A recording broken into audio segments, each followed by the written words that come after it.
Senior నేతలపై కేసీఆర్ ఆగ్రహం వ్యక్తం చేశారు. ఎస్ఐఆర్ రివ్యూపై బేల్వో లిస్ట్ ఇవ్వని ఎమ్మెల్యేలపై సీరియస్ అయ్యారు. 31 నియోజకవర్గాల లిస్టు రాలేదన్నారు కేసీఆర్. ఇదే సరిగా చేసుకోని వారు రేపు ఎమ్మెల్యేగా ఏం చేస్తారంటూ ఫైర్ అయ్యారు. సభ్యత్వం విషయంలో చురుగ్గా పనిచేయాలని ఆదేశించారు. సరిగ్గా పనిచేయని నేతలకు వచ్చే ఎన్నికల్లో టికెట్ కూడా ఇవ్వబోమని హెచ్చరించారు కేసీఆర్.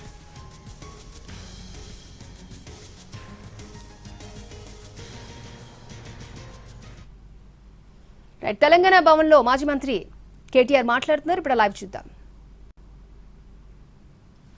సహకరించిన వారు అందరికీ కూడా ఈ సమావేశం మరి ధన్యవాదాలు చెప్తూ తీర్మానం చేసింది. అట్లాగే ఈ సమావేశంలో కొన్ని కీలకమైన నిర్ణయాలు కూడా తీసుకోవడం జరిగింది. ముఖ్యంగా ప్రస్తుతం అరాచక కాంగ్రెస్ పరిపాలన ఏదైతే జరుగుతూ ఉన్నదో మరి దానికి సంబంధించి కొన్ని నిర్ణయాలు కూడా తీసుకోవడం జరిగింది.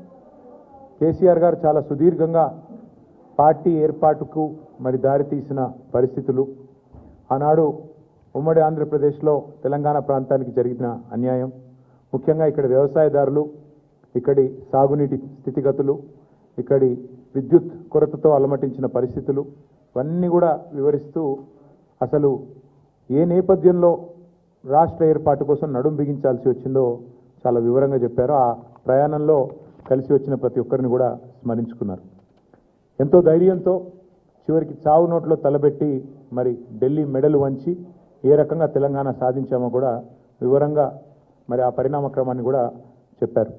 ఏ రకంగా పదవులను ఎప్పటికప్పుడు త్యాగం చేస్తూ రాజకీయాల్లో జనరల్గా పదవులు పట్టుకొని మరి ఆ కింద మీద అయిపోతూ ఉంటారు. కానీ అట్లా కాకుండా పదవులను తృణప్రాయంగా త్యజిస్తూ ఎప్పటికప్పుడు అవసరమైతే రాజీనామాలు చేసి ఎన్నికలు ఆహ్వానిస్తూ ఏ రకంగా ముందుకు పోయామో కూడా చాలా వివరంగా మరి ఉద్యమంలో ఒక్కొక్క మెట్టు ఎక్కించడానికి, తెలంగాణ సాధించడానికి ఎట్లా ఒక్కొక్క ఉప ఎన్నికను వినియోగించుకున్నామో కూడా వివరంగా చెప్పారు.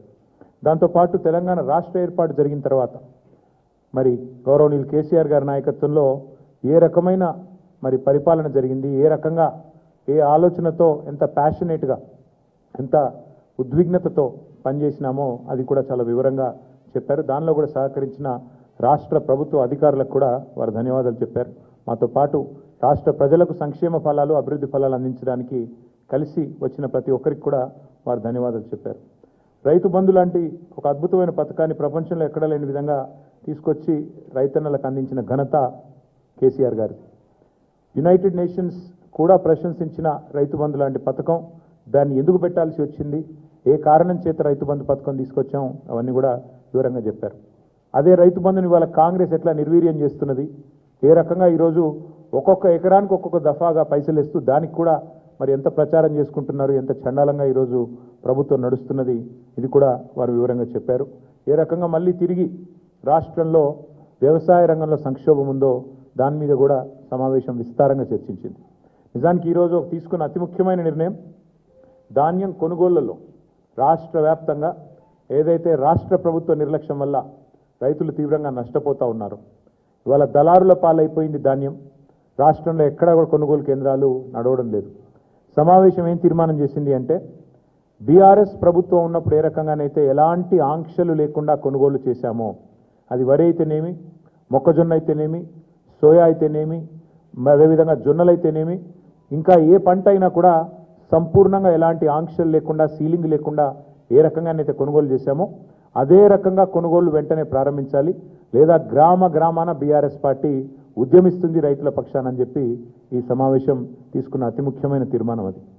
అట్లాగే ధాన్యం కొనుగోలు చేయడానికి కూడా చివరికి మంత్రివర్గ ఉపసంఘాలు వేసి వాటిని కూడా ఒక పెద్ద గొప్ప విషయంలాగా ఏదైతే రాష్ట్ర ప్రభుత్వం చెప్పుకునే ప్రయత్నం చేస్తున్నదో దాన్ని తీవ్రంగా ఖండిస్తూ వెంటనే ఈ రాష్ట్రంలోని రైతాంగ పక్షాన ఇప్పటికే దళారులకు అమ్ముకొని కనీస మద్దతు ధర రాకుండా, బోనస్ కూడా వచ్చే పరిస్థితి లేకుండా మరి ఏదైతే రైతులు ఇబ్బంది పడుతున్నారో దాన్ని వెంటనే నివారించడానికి ప్రభుత్వం కొనుగోలు కేంద్రాలను ప్రారంభించి వెంటనే కొనుగోలు ప్రారంభించాలని చెప్పి సమావేశంలో